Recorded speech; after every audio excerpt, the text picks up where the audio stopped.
Just how clear are you about who you are and how you want to be in the world? What do you want to give? I know it's Lent, but I really do mean give, not give up.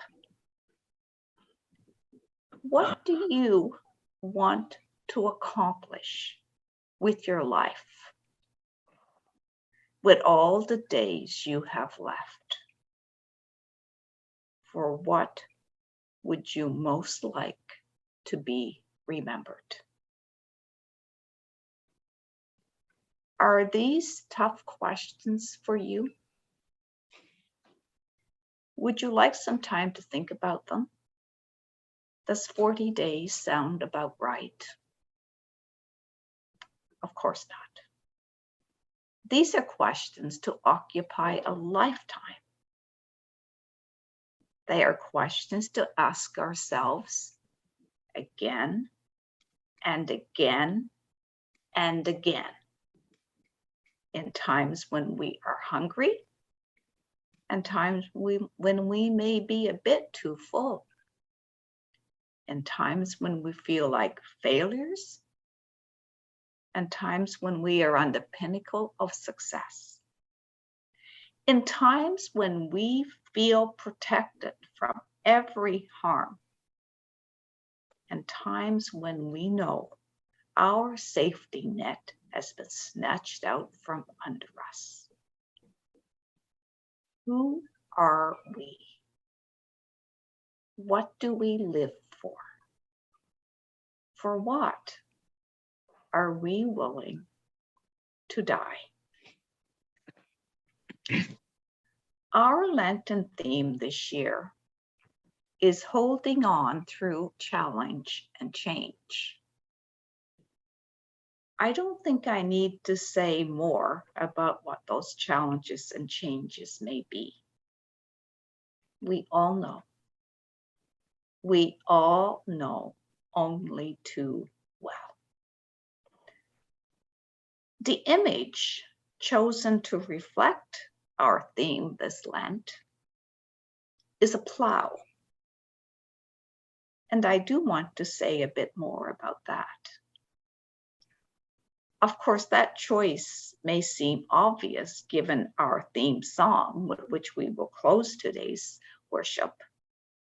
Keep your hand on the plow, hold on. But it wasn't an obvious choice.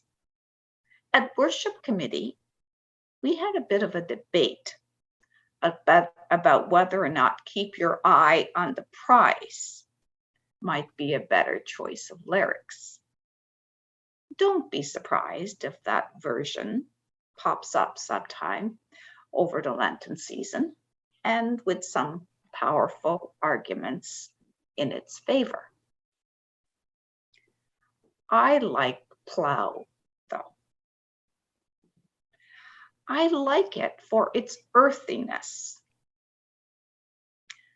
I like it for how it evokes the feel of warm sun or bracing wind, the rhythmic bumping along sensation in the arm, and the smell of newly turned soil. I like plow because it represents being fully present to the reality and the task of the moment, but with clarity of purpose and sharpness of vision for the future. Clarity of purpose and sharpness of vision are not easy to come by. They are always works in progress. At one moment, we may think, that's it. I know exactly where I'm going from here. And then, what just happened? Where am I? What do I do next? I wonder just how much clarity Jesus had about his mission and his purpose when he ended up all alone in the desert. I wonder if, while scheming to undermine Jesus, the devil's temptations may have actually helped him find his ground and his way more solidly than he'd ever found it before. I see Jesus coming out of the desert, newly conscious that while he will forever work to fill hungry bellies, he will never forget the need to nourish hungry spirits too. I see Jesus coming out of the desert, newly determined to resist every temptation still to come, to make a name for himself, to be a success by the standards of the world. I see Jesus coming out of the desert after 40 days, having more fully accepted the painful reality that no safety net comes with doing God's work in the world.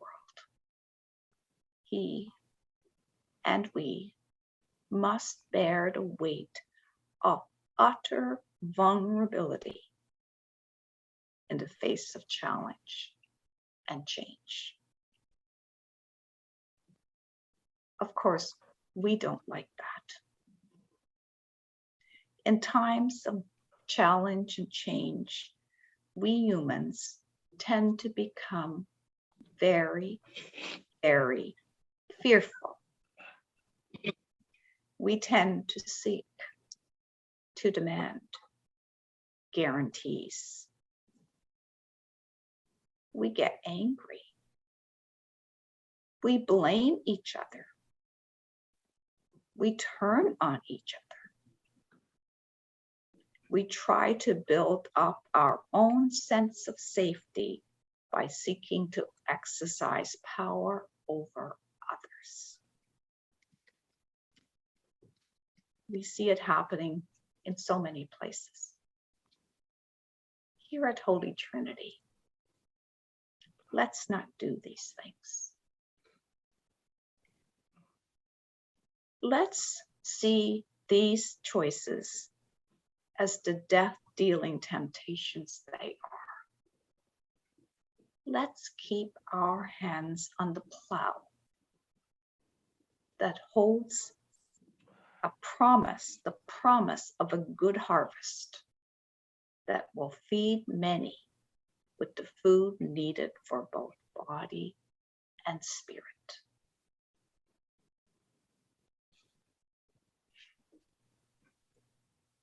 There is nothing we can do to guarantee Holy Trinity's future. Let me repeat that. There is nothing we can do to guarantee Holy Trinity's future.